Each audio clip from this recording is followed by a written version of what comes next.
La siguiente clase de fisiología renal trata sobre la ultrafiltración glomerular y la hemodinamia renal. Esta es la primera parte. Renal.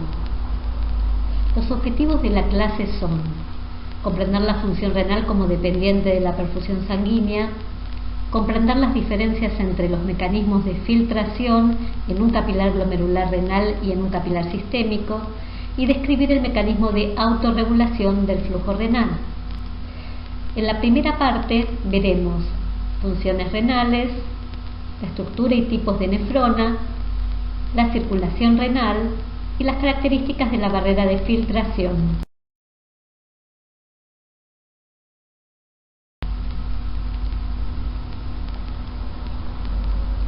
Los riñones cumplen funciones esenciales para el organismo, como la filtración y excreción de toxinas y productos de desecho metabólico y de sustancias extrañas como fármacos y sus metabolitos que pasan de la sangre a ser eliminados por la orina. Los riñones cumplen también funciones homeostáticas que involucran la regulación de la composición y volumen de los fluidos corporales, la regulación del balance hídrico y electrolítico, la regulación del balance ácido-base y de la presión arterial.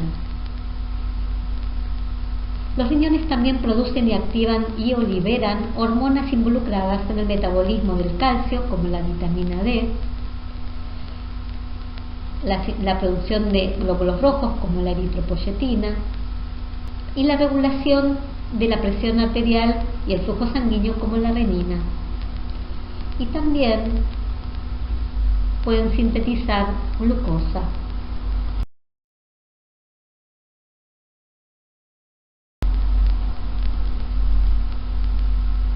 El sistema urinario está formado por dos riñones ubicados en la pared posterior del abdomen, fuera de la cavidad peritoneal.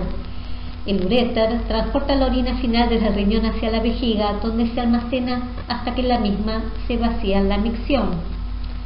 La cara medial de cada riñón contiene una región denominada ilio, por donde pasan la arteria renal, la vena renal, los linfáticos, la inervación renal, y también se encuentra la pelvis renal que vierte la orina al uréter. El riñón está cubierto por una cápsula fibrosa que lo protege. Cada riñón tiene alrededor de 1 millón de unidades funcionales denominadas nefrón o nefrona. Se puede observar que los riñones tienen una región externa o corteza y una región interna o médula. La médula se divide en pirámides renales cuya base terminan en la papila y se proyectan en el espacio de la pelvis renal, que se continúa por el uréter.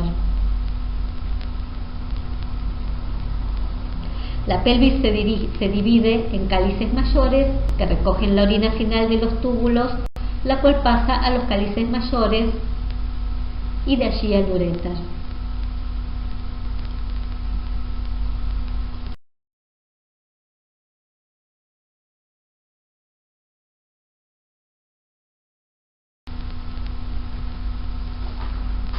Para mantener la función renal normal es indispensable que el riñón tenga una adecuada irrigación. El flujo sanguíneo renal es de alrededor del 20% del gasto cardíaco, siendo su valor de alrededor de 1.200 mililitros por minuto. El flujo sanguíneo renal en la corteza es más alto con respecto al de la médula. Aproximadamente el 90-95% de la sangre que entra al riñón perfunde a los glomérulos superficiales y a la corteza. Solo un 5 a un 10% de la sangre perfunde a los glomérulos suxtamedulares y la médula. Como se ve en el esquema, la sangre entra al riñón a través de la arteria renal en el ilio.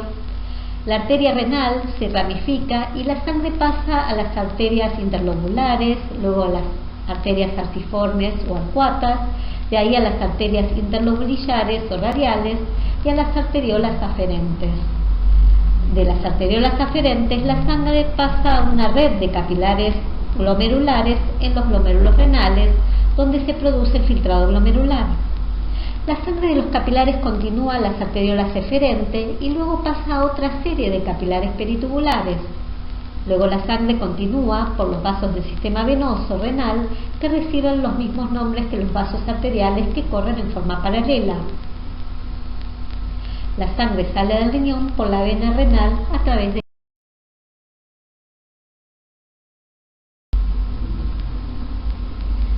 Entonces el riñón tiene dos lechos capilares dispuestos en serie, los capilares glomerulares y los capilares peritubulares, separados por las arteriolas eferentes. Las arteriolas aferentes y eferentes son vasos con alta resistencia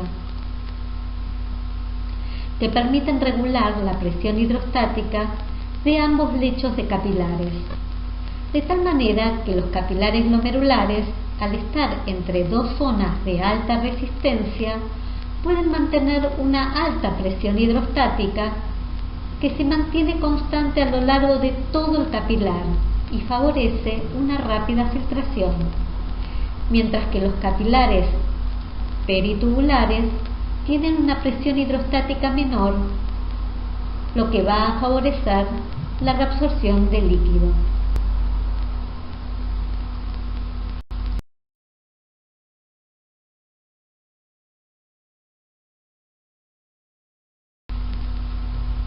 La nefrona o nefrón es la unidad funcional del riñón, las cuales forman la orina. Cada nefrona tiene un glomérulo que contiene la red de capilares glomerulares donde se filtra una alta cantidad de plasma por día hacia la cápsula de Bowman. Ese líquido filtrado pasa hacia el túbulo contorneado proximal, luego a la parte recta del túbulo contorneado proximal que se encuentran en la corteza renal. Desde el túbulo proximal el líquido pasa al asa de Henle, formada por una rama descendente que llega a la médula renal y una rama ascendente delgada que se continúa con una porción gruesa. Al final de la misma hay un corto segmento que corresponde a la mácula densa y luego el líquido se continúa por el túbulo contorneado distal, el túbulo conector, y de ahí pasa al túbulo colector. Un grupo de nefronas vierten su contenido a un mismo conducto colector.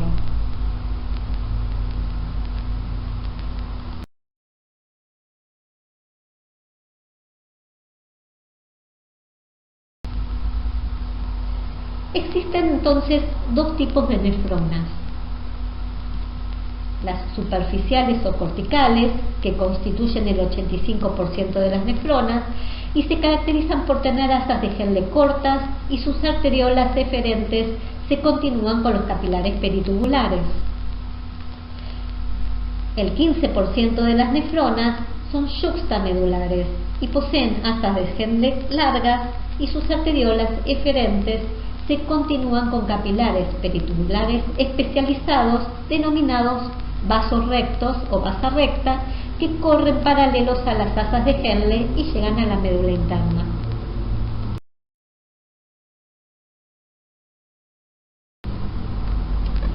El filtrado glomerular es el primer paso de formación de la orina. La formación de la orina es el resultado de los mecanismos de filtración desde el plasma hacia los túbulos, la reabsorción de sustancias desde los túbulos renales hacia la sangre y la secreción de sustancias desde la sangre hacia los túbulos renales, de forma tal que la excreción urinaria es igual a lo que se filtró menos lo que se reabsorbió más lo que se secretó. El glomérulo renal es el lugar donde se produce el filtrado glomerular. En el esquema podemos ver el aparato yuxtaglomerular, el mesangio y la barrera de filtración. El glomérulo está recubierto por la cápsula de Bowman y dentro contiene al capilar glomerular. Y también se encuentran las células mesangiales intraglomerulares, que son contráctiles y tienen función de soporte del capilar y sintetizan la matriz extracelular. El aparato yuxtaglomerular está formado por la mácula densa, las células granulares y las células mesangiales extraglomerulares. El aparato juxtaglomerular está implicado en la producción de renina por las células granulares y en la regulación del filtrado glomerular, como veremos más adelante. En el esquema de la derecha se ve en detalle la barrera de filtración.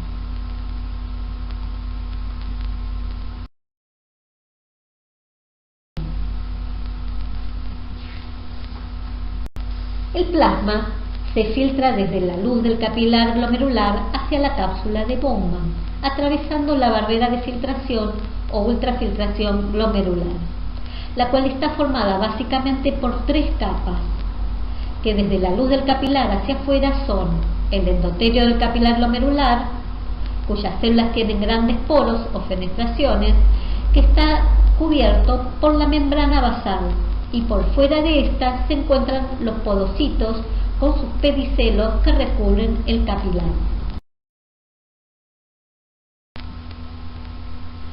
Los podocitos son células muy diferenciadas que no se dividen.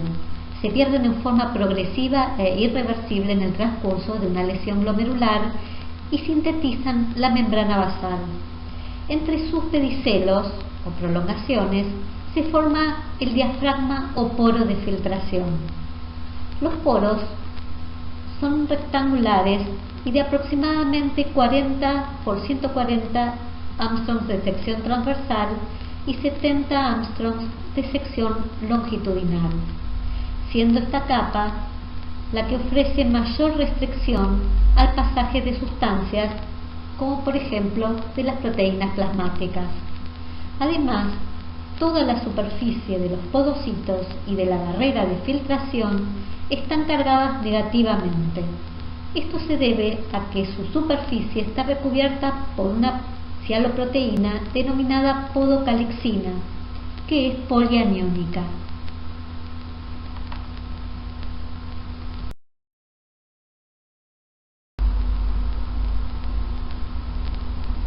La capacidad de filtración de una sustancia depende de su tamaño.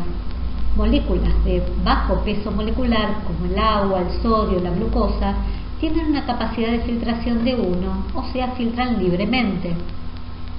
Mientras que moléculas de mayor tamaño, como las proteínas, su capacidad de filtración es muy reducida o casi no se filtran. Sin embargo, además del tamaño del soluto, también es importante su carga.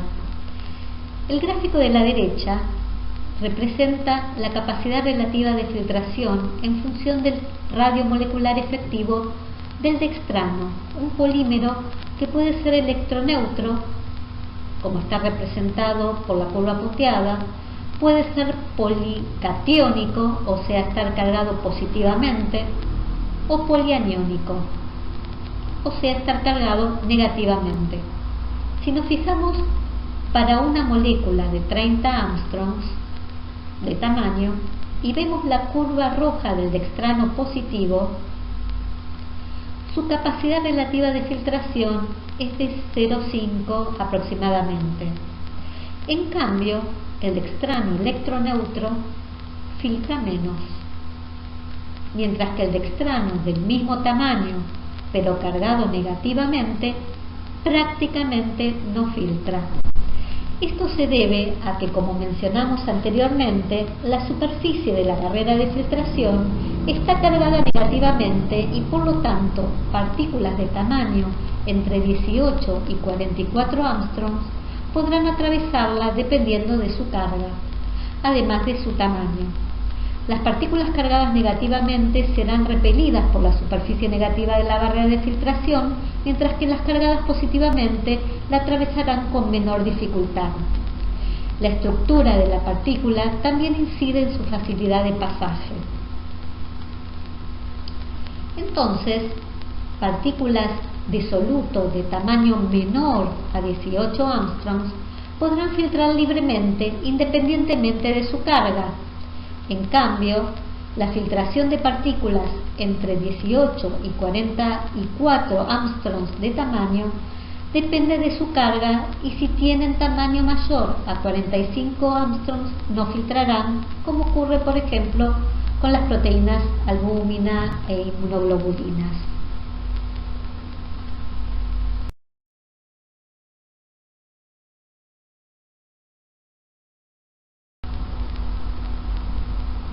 En resumen, podemos decir que la composición del ultrafiltrado es similar a la del plasma, pero casi no tiene proteínas. ¿Qué es lo que se filtra entonces? Se filtra el plasma a través de la barrera de filtración desde la luz del capilar glomerular hacia la cápsula de Bowman. No se filtran las proteínas plasmáticas o casi no lo hacen, y no se filtran los elementos formes de la sangre como glóbulos rojos, glóbulos blancos y plaquetas. Ahora podés continuar viendo la segunda parte de esta clase.